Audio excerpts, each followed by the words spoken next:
proteger nuestro matrimonio. Y aquí vamos a ver 3 clases, probablemente más de 3 lunes, pero ese es el tema al final, trabajar para proteger nuestro matrimonio. Ahora, si tuviste oportunidad de leerlo, en caso de no haber sido así, la idea de ahorita también me pareció línea tras línea algo muy importante que el autor escribió.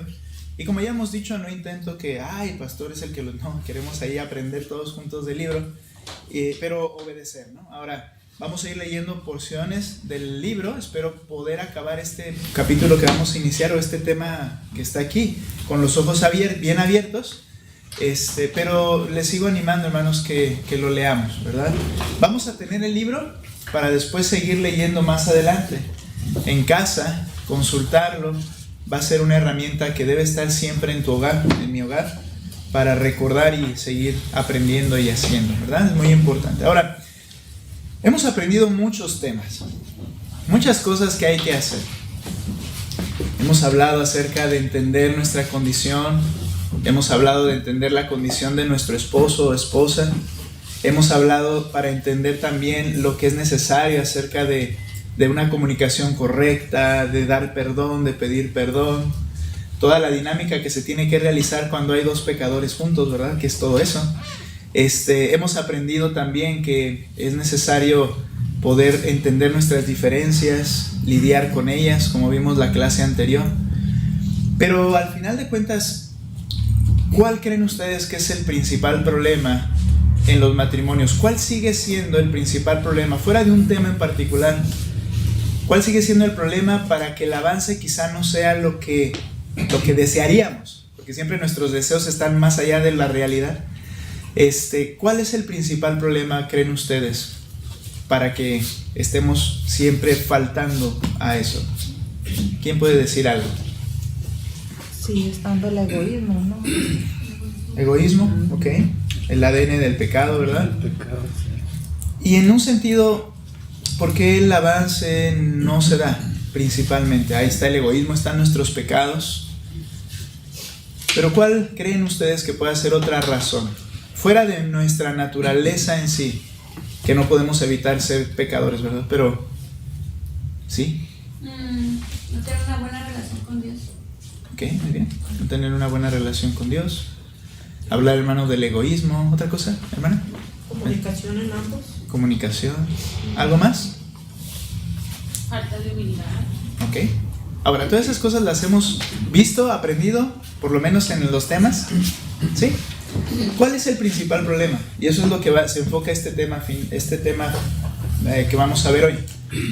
El principal problema no es que sepamos las cosas, porque las hemos escuchado, creo que hemos quedado convencidos muchas veces de que es cierto.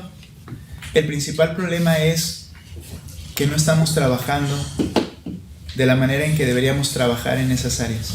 Cada una de las que mencionamos son distintas áreas que componen el problema, ¿no? Pero la realidad es que el principal problema es la falta de esfuerzo en aplicar esas cosas, ¿verdad? El autor, al estar escribiendo aquí, nos va a hablar de que en muchas ocasiones nuestros matrimonios están yendo a la deriva, están solamente dejándose pasar. Y cuando es así, pues simplemente no podemos pensar que las cosas van a poder mejorar. La vida cristiana, en todos los aspectos de ella, el Señor, y recuerden, cuando hablemos de su soberanía, su gracia, su sustento, su providencia en nuestras vidas, no debemos dejar fuera de la ecuación algo: nuestra obediencia. Sin esa parte, las otras no se van a llevar a cabo, no porque a Dios le atemos la mano, sino porque Él ha querido que nuestra relación con Él sea de esa manera. Él me va a dar las fuerzas y la gracia para hacerlo, pero yo tengo que hacerlo. Me hace responsable de llevarlo a cabo. Quizá no lo entendamos, cómo funcionan las dos cosas a la vez, pero así es como la Escritura lo enseña. Entonces, en este tema, con los ojos bien abiertos, la idea es que podamos darnos cuenta de que ese es el problema. El autor menciona como ejemplo principal en el tema matrimonios que tienen de 25 a 30 años de casados y que al final terminan separándose, divorciándose, matrimonios que fracasan, y uno puede pensar, dice el autor, cómo después de tantos años pues ya deberían haber aprendido a vivir y lidiar con las cosas juntos, ¿no? O sea, ya tantos años casados. Pero al final, dice el autor, y es que el problema no es ese, incluso el problema no es que tengan los peores matrimonios, porque normalmente cuando es el peor matrimonio no dura más de muchos años. El problema es que muchos de ellos tuvieron los mejores matrimonios. ¿Y qué sucedió? Se descuidaron y dejaron de trabajar en ese matrimonio. Ahora, quiero decirles algo. Por experiencia nuestra, mi esposa y yo, el problema muchas veces es que aunque tengas un año, no has empezado a trabajar en el matrimonio. El autor lo dice de esta manera: muchos están casados, y decía el hermano Jaime en una ocasión esta observación, están casados y a la vez están separados.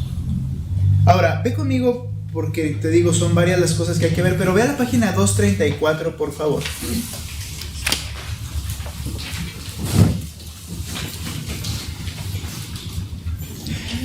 Y luego dice en el párrafo de hasta arriba, voy a leer aquí parte central de ese primer párrafo, dice: pero me impresionó al escuchar estos matrimonios tan viejos de casados y ya con problemas para divorciarse. Dice: me impresionó que su análisis del matrimonio, es decir, cuando cada uno dio su punto de vista, estuviera marcado más por acusaciones que por contrición. Es decir, se acusaban uno al otro en lugar de sentirse mal y necesitados de ayuda. Fue esto lo que llamó mi atención. En algún momento ellos habían dejado de vivir como uno y comenzaron a vivir separadamente juntos. Separadamente juntos. ¿Sabes una cosa? Esta es la idea con la que la psicología actual nos une. Nos casamos separadamente en todos los sentidos. Y la razón principal de esto es el temor. El temor al fracaso, el temor a que no va a funcionar, el temor a que se va a quedar con mis pertenencias, el temor que quién sabe cuánto vamos a durar. Y por ese temor vivimos separados o nos unimos de manera separada. Ahora, este ejemplo de aquí dice que ellos llegó un punto en que comenzaron a vivir de esta manera. Quisiera que leyéramos el parrafito que sigue, por favor. Le voy a pedir al hermano Manuel, que está en la esquina, la bendita esquina donde siempre pregunto. Adelante, por favor. A veces hay una diferencia sutil. Adelante. Sí. A veces hay una diferencia sutil, pero siempre dramática, entre estar firmes combatiendo juntos contra lo que amenaza el matrimonio y estar separados guardando un registro de las cosas que hace el otro para dificultar el matrimonio. Lo primero es un acto de compromiso mutuo. Lo segundo es un acto de autopreservación y sobrevivencia. Lo primero fortalece el matrimonio, lo segundo lo debilita. Lo primero los une mientras aprenden a protegerse de sus debilidades. Lo segundo los separa mientras las debilidades se convierten en acusaciones y juicio. Lo primero los hace más conscientes y misericordiosos frente al conflicto. Lo segundo los hace más impacientes e intolerantes ante los conflictos del otro. Lo primero los mueve a buscar a Dios juntos. Lo segundo los hace buscar el escape separadamente. Lo primero los conduce a la esperanza. Lo segundo refuerza su desaliento. Lo primero los convence de que tienen que y van a separarse. Lo segundo los convence de que no pueden y no van a separarse. Lo primero solidifica su determinación a seguir. Lo segundo piensa que las opciones son la única esperanza. Lo primero acepta que permanecer significa sacrificio. Lo segundo ya está cansado de los sacrificios. Lo primero sabe que amor significa esfuerzo. Lo segundo ya no quiere esforzarse más por el amor. Gracias, hermano. Ahora la pregunta es: ¿estamos esforzándonos juntos por nuestro matrimonio? ¿O estamos esforzándonos por ver por qué las cosas no funcionan y el otro tiene la culpa? Esto es algo muy, muy importante. Si la pareja no nos unimos para luchar juntos por lo que hay, y esto implica mis pecados, tus pecados y las consecuencias de ellos, entonces nosotros nos vamos a ir desvaneciendo poco a poco. En algunas ocasiones en nuestra vida vienen situaciones dramáticas que no sé, yo sé que te ha pasado, no puedo decir no sé si te ha pasado, más bien yo sé que te ha pasado. Cuando vienen esas situaciones dramáticas en la vida, sea la que sea que Dios permitió que sucediera, sucede algo, nos amalgama, nos ayuda a ponernos del mismo lado. Si estábamos incluso peleados, nos ponemos del mismo lado para luchar por algo. Y eso es bueno.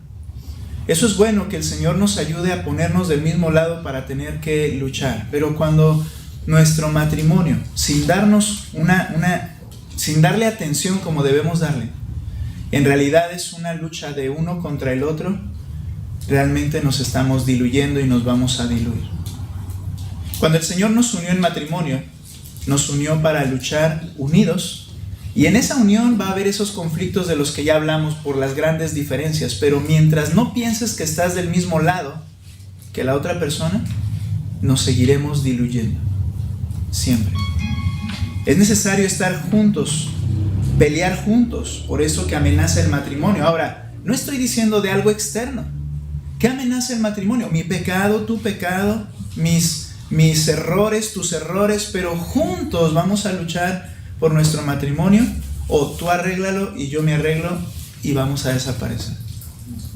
Entonces, me llama mucho la atención cómo el autor, por principio, nos enseña que podemos estar unidos pero separados, ¿no?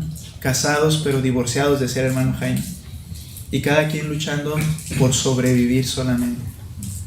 Ahora, el autor menciona, y quiero que vayan por favor a página 235, el segundo parrafito ahí. Habían dejado de luchar, este matrimonio que pone de ejemplo, habían dejado de luchar por las cosas que hemos aprendido. El parrafito que está ahí, ahora prepárense, ahí lo tienen, hermano Jorge nos ayuda.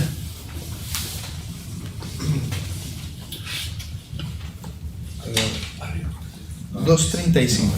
2:35. Ahora prepárense porque estoy a punto de sorprenderlos. Creo que ellos cesaron de hacer las cosas buenas que edifican un matrimonio sólido y hermoso, no porque tuvieran un mal matrimonio, sino porque tenían un buen matrimonio. En algún punto cesaron de velar y orar, en algún punto comenzaron a acomodarse y a disfrutar su recorrido matrimonial. Tomaron el bienestar como una invitación a dejar de esforzarse y ahora estaban pagando el precio. Pero este no era un matrimonio sin esperanza, era un matrimonio sin esfuerzo, y en este lado del cielo, evadir el esfuerzo nunca produce buenos resultados. Esfuerzo porque en algunos libros de consejería matrimonial, el enfoque principal, o sea, no es que esté mal y es parte de la relación, pero el enfoque principal es esfuércense por momentos especiales, esfuércense por las flores, esfuércense por tener salidas, esfuércense por cosas como estas, pero este no es el punto.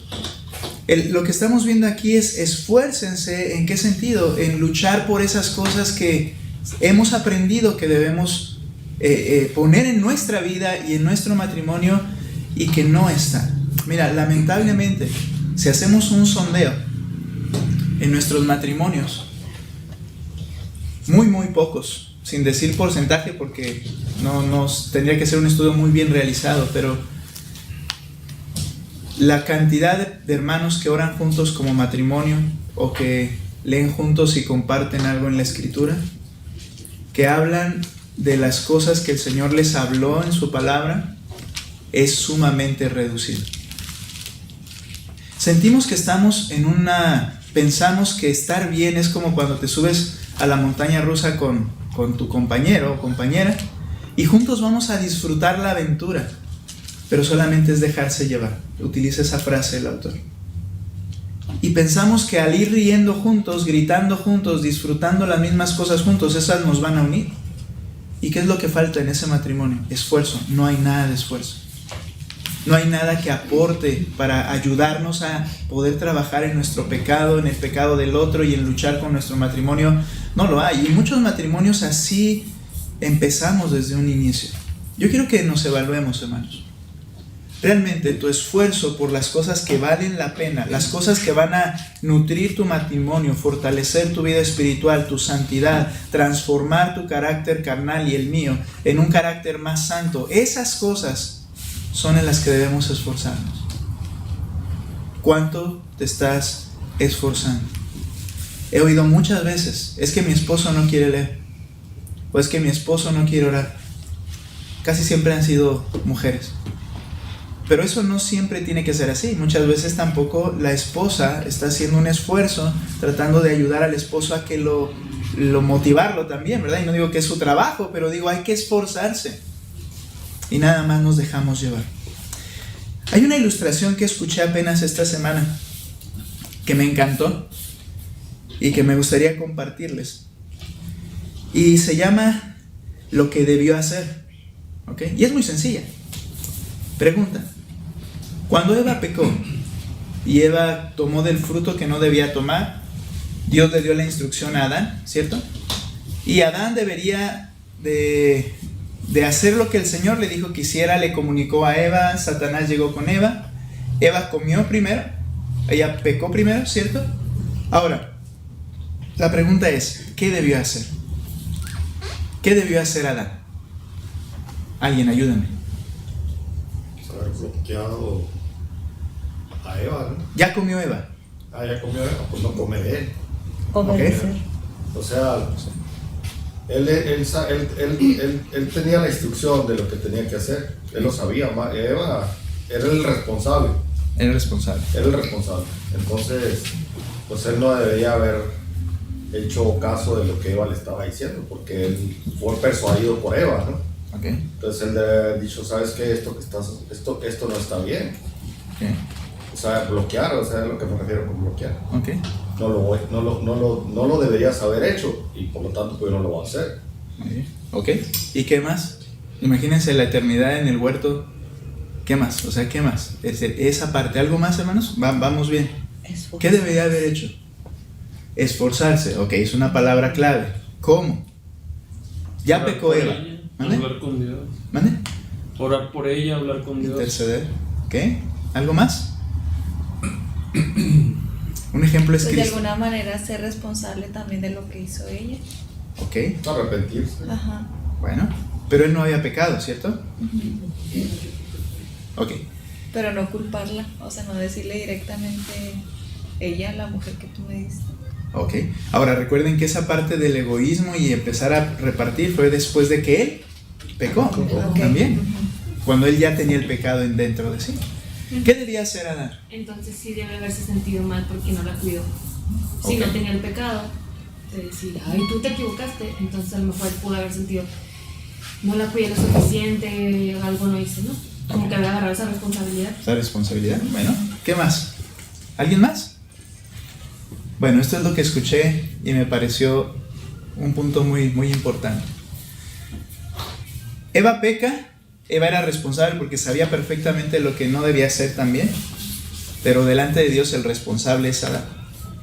Y cuando Eva peca, lo que hizo Adán, ¿qué fue? Dejarse ir junto con Eva, ¿cierto? Pues vamos a hacer lo mismo, que es como se caracteriza mucho de nuestros matrimonios. Uno hace algo, pues vamos juntos porque somos matrimonio en lugar de hacer algo.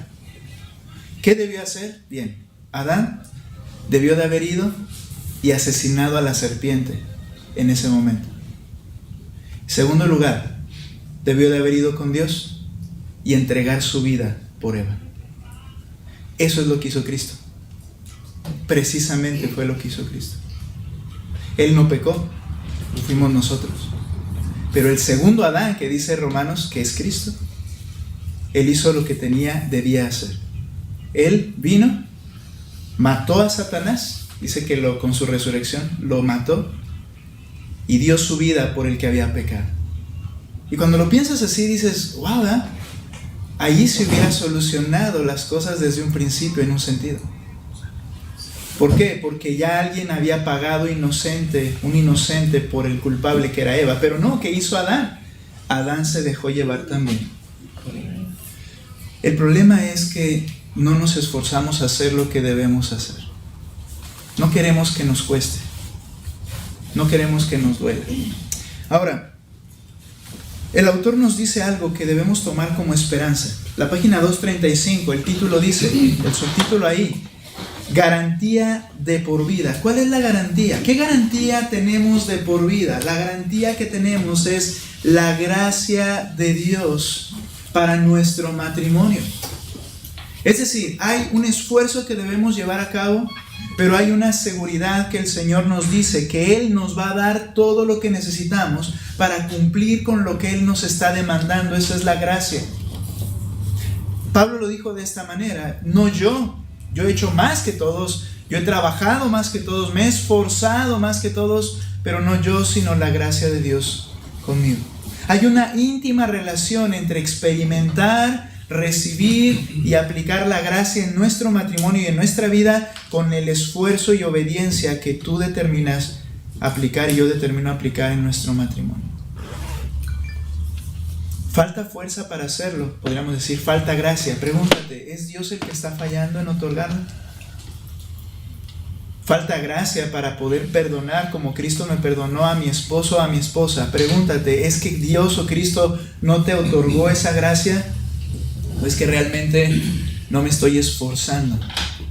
Porque la gracia de Dios es una garantía de por vida. Esa es la diferencia del ser cristiano.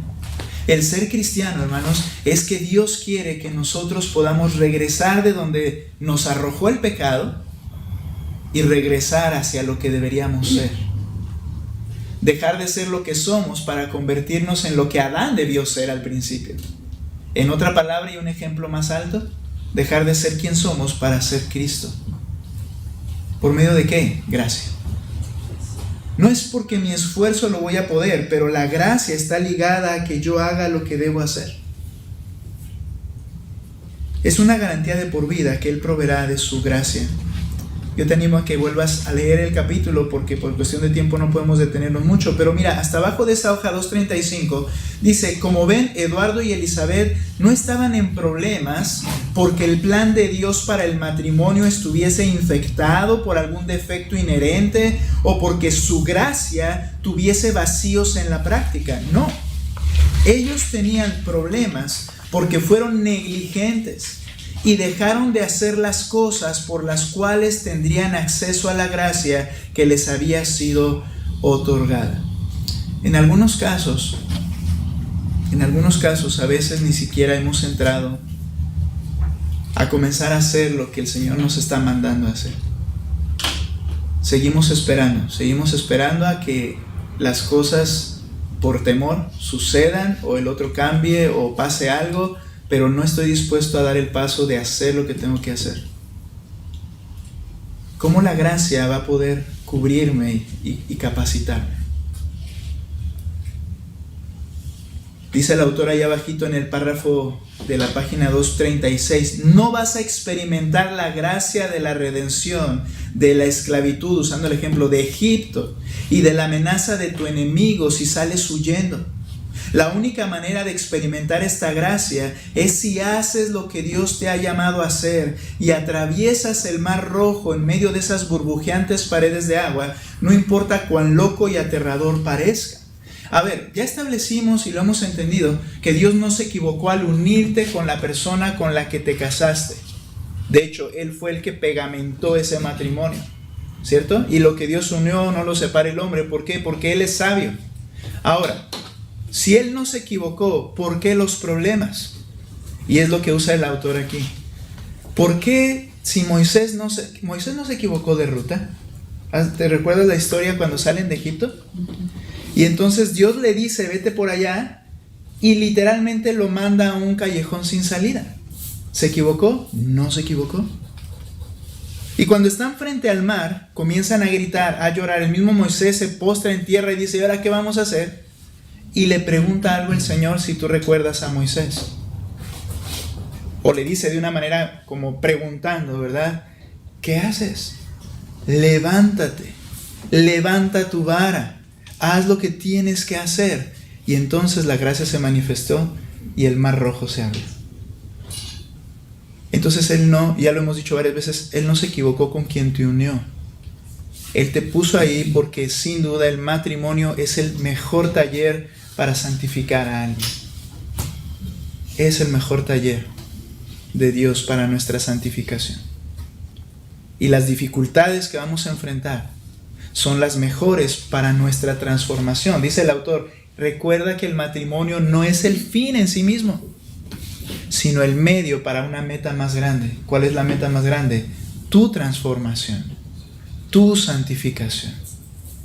Pero seguimos detenidos y no queremos entrar en ese trabajo que el Señor quiere hacer porque seguimos con miedo. Ten esta esperanza, la gracia de Dios es permanente contigo si tú y yo hacemos lo que tenemos que hacer. Cuando hay obediencia, la gracia de Dios se manifiesta. Debemos responder a lo que el Señor nos está llamando. Ve conmigo un pasaje, por favor, 2 Timoteo capítulo 2.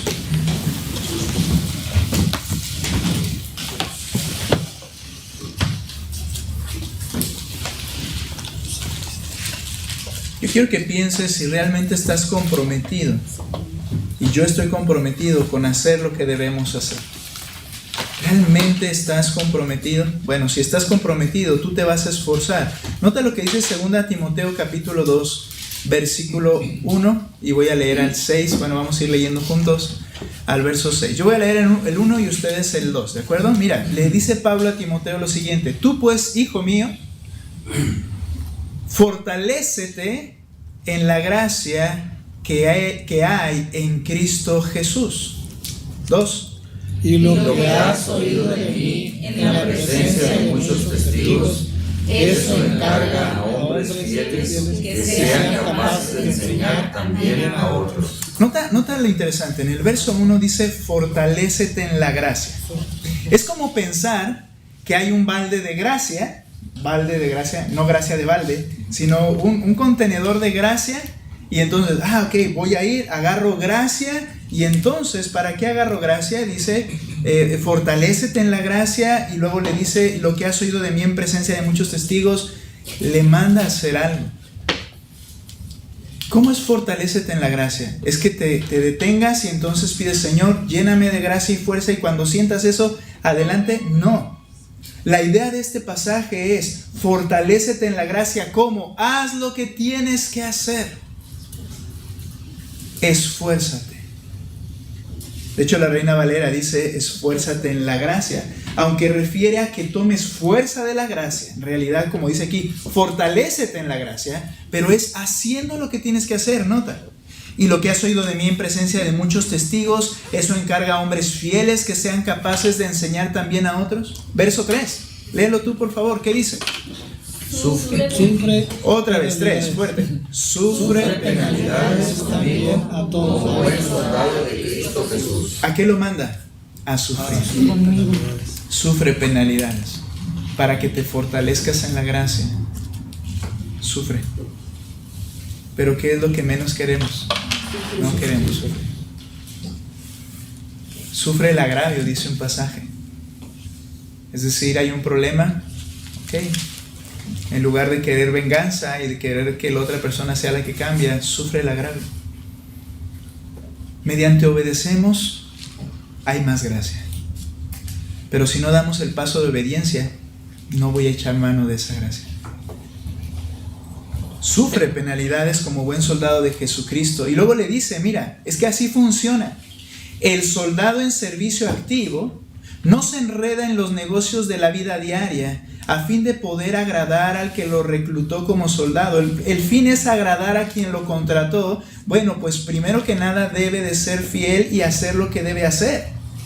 Si el soldado se va a poner un negocio, si el soldado se va a lo que sea, entonces no va a agradar al que lo tomó por soldado. La meta no se va a cumplir.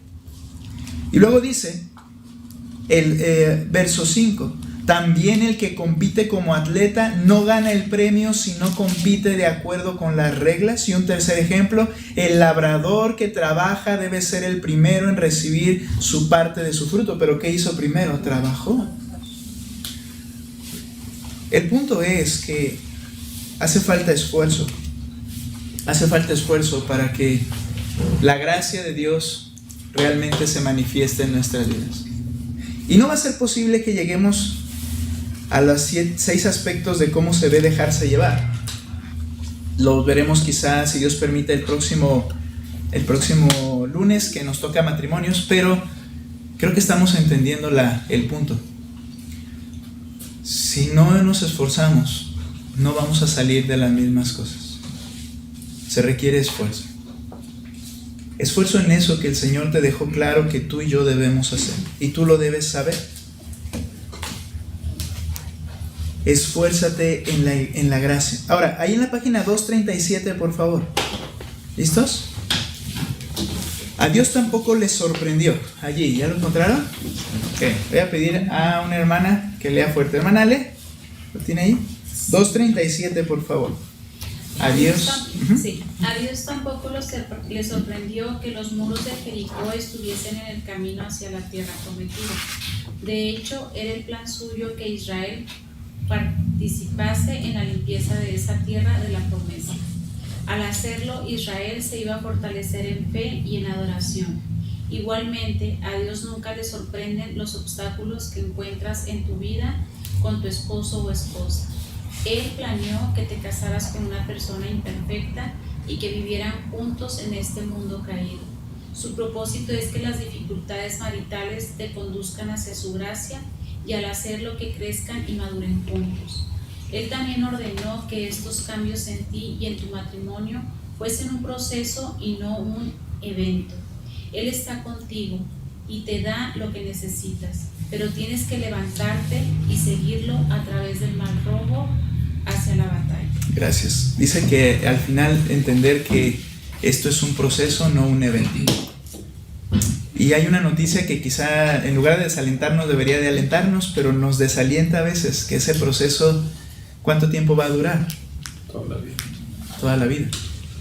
Ahora, hay que aclarar, toda la vida no para que hagamos lo que debemos hacer, sino que el proceso seguirá en un crecimiento constante hasta el final, porque nunca llegaremos a ser lo que al final deberíamos ser. El punto aquí es, hermanos, ¿estás comprometido? ¿Estoy comprometido con esforzarme por mi matrimonio? ¿Qué implica eso para ti? ¿Qué sufrimientos en un sentido tienes que pasar y estar dispuesto a pasar? ¿O vas a seguir protegiéndote a ti mismo y dejando que tu matrimonio se diluya? ¿O te pasas del lado donde van a luchar juntos? ¿O sigues esperando que algo suceda porque no estás dispuesto a involucrarte? Hermanos, puede que tengas muchos años de casado. ¿Cuántos tenemos de casados? Ya ni sé cuándo vinimos a Delicias. ¿Cuántos de casados? 19 años de casados. Y la cosa es esta: tenemos que esforzarnos día con día. Día con día. Hermanos, que tu matrimonio no se parezca a algo como unas vacaciones espirituales. ¿Te acuerdas que te mencionaba eso? En los cuales los dos solo el domingo es cuando agarran la escritura. El domingo es solo cuando oran. El domingo es solo cuando cantan. Y el resto de la semana es fin de semana espiritual. Necesitamos establecer las cosas que van a fortalecer nuestro matrimonio. Y dice el autor, ¿dónde se deterioran frecuentemente las cosas? Pues precisamente en olvidarnos de la guerra espiritual en la que estamos permanentemente. Ve a la página 238. Te vuelvo a mencionar que tenemos que terminar por ahí, pero mira 238. El párrafo final. Abajo en la parte de abajo de esa página, por favor. Gera, ¿nos ayudas? Pero hay una cosa. Sí, pero hay una cosa, sí, ahí, por favor.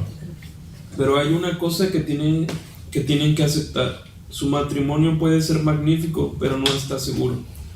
De este lado de la eternidad no hay ningún matrimonio que esté totalmente protegido contra los problemas, que sea todo lo que podría ser. Las tentaciones son constantes amenazas en tu contra y en contra de tu matrimonio. La guerra espiritual continúa.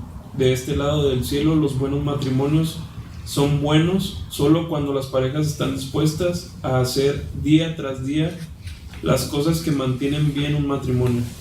Las cosas que se deterioran. Las cosas se deterioran cuando las parejas piensan que ya han llegado al punto en el que pueden dejar de trabajar por su matrimonio y deambular, descansar y dejarse llevar.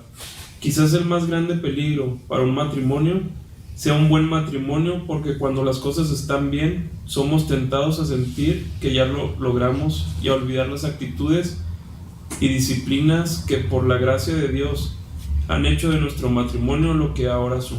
No sé si te ha pasado la maldición del que ya estamos mejor, que de repente hay algo con lo cual estás batallando, ¿verdad? Constantemente, y llega un punto así, no sé, en una semana, un día, que todo se ve muy bien y wow, ya avanzamos. Dígame, hermano Manuel. Ahorita que dijo eso. Una vez yo le digo, oye, Rosario, ya hace rato que no nos damos un entre. Pues en la tarde, tómale. Sí. O sea, me acordé de eso porque, pues, ¿qué pasó? Digo, ¿qué? Estamos ¿Como también. que lo llamé o qué? Sí, Pero sí sucede, sí. de verdad que sí. Y la razón es esa, que en realidad cuando pensamos de esa manera, estamos dispuestos a bajar la guardia y pensar que las cosas van a seguir así por inercia, y no va a suceder. Entonces, como dice el autor, olvidamos las actitudes que por la gracia de Dios quizá por un tiempo han ayudado a que estemos mejor. Las acciones, los trabajos que hacíamos para que esto funcionara, las olvidamos, y entonces al final de cuentas viene lo que pensamos que ya nos habían librado, ¿no? El Señor nos va a permitir atravesar por momentos de dificultad, pero cuidado cuando empiezas a relajarte, cuando empiezo a relajarme en lo que sé que debo hacer. El autor menciona 6 aspectos de cómo se ve dejarse llevar. Solo quiero mencionar una breve parte para poder concluir. Los voy a mencionar primero en lista y voy a mencionar algunas cosas breves. La primera, letargo visual, hábitos inconsistentes, pereza, impaciencia, responder con desánimo, y la última dice, cenando con el enemigo. Dejarse llevar, entonces, comienza con comenzar a ver las cosas o dejar de ver las cosas que son importantes atender en nuestro matrimonio. Y eso habla del letargo espiritual. Era mi intención que pudiéramos ver en cuanto a estas cosas unos puntos, pero les voy a invitar a algo. Vuelvan a leerlo, que el Señor nos permita el próximo lunes poderlo hacer, pero en lo que quiero que meditemos ahora es si estamos esforzándonos del mismo lado por nuestro matrimonio. ¿Ok? Hermanos, tú sabes y yo sé que lo más complicado en esto es que yo deba hacer lo que debo hacer y no sienta que el otro está dando lo mismo que yo estoy dando. Esta es normalmente la queja con la que todo matrimonio en problemas llega. Sabe perfectamente lo que el otro no está haciendo, pero no hay un punto en el cual pueda decir, yo sé que yo soy el que no está haciendo esto que debo hacer. Entonces, mientras sea así, hay una separación aún estando en la misma casa y no estamos luchando por las mismas cosas. Necesitamos, hermanos, determinar si nos vamos a esforzar para luchar por nuestro matrimonio haciendo lo que debo hacer, o si vamos a seguir en la resbaladilla espiritual para dejarnos llevar y a ver qué es lo que va a pasar. La excusa primaria es, pero es que, y el Señor dice, yo te lo mandé, hazlo. ¿Y quién es el que va a otorgar la gracia para que funcione? El mismo Señor. Echa mano de la gracia, esfuérzate en la gracia y habrá fruto, como le dijo Pablo a Timoteo. Hermanos, animémonos a seguir adelante. Animémonos a dar un buen ejemplo a los que nos rodean, no de pureza falsa, sino de gente que nos estamos esforzando. ¿Alguien quiere comentar algo, hermanos, para detenernos en esta noche? Y es que es importante, hermanos, estar en una misma sintonía. Hay una cita bíblica que aprendimos en reunión de damas que dice: el pueblo que conoce su Dios se esforzará y actuará. Es una sintonía que decimos, sí es cierto, o sea, comparto, ¿verdad?, que aprendimos y que por esa línea debemos ir. Ok, gracias. ¿Alguien más?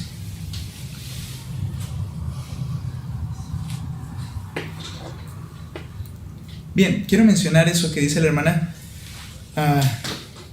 una sintonía, ¿cierto? Pero no esperemos estar sintonizados para trabajar. A lo que voy es, si yo sé que tengo yo que hacer, tengo que hacerlo, para no esperar a que el otro lo haga también. Y cuando el otro entiende lo que tiene que hacer, se esfuerza para hacerlo, ¿verdad? Esa parte, en ese sentido, la carga cae sobre cada uno de nosotros, ¿sí? Sin esperar que el otro sea el que reaccione primero. Pero es cierto, ¿verdad? Hay que estar en sintonía, pero hay que hacer lo que tenemos que hacer, ¿verdad? Sí, yo hablaba de una sintonía de saber lo que estoy aprendiendo, ¿verdad? Sí, aprender las mismas cosas, eso es elemental. Sí. Una lucha muy grande es cuando hay un creyente con un incrédulo casados, porque no hay el mismo sentir, ¿verdad? Pero al final, en ese caso, hermanos, habrá una diferencia para lo que tienes que hacer, ¿no? Esfuérzate, es el matrimonio que el Señor quiere, con el cual estás, tienes que hacer lo que tienes que hacer. ¿Alguien más, hermanos? Muy bien. Les animo, hermanos, leamos. No voy a preguntar si hemos leído o no, ¿verdad? Quizá hemos fallado en eso esta semana. Hagamos las cosas, las prácticas diarias que se requieren para fortalecer nuestro matrimonio.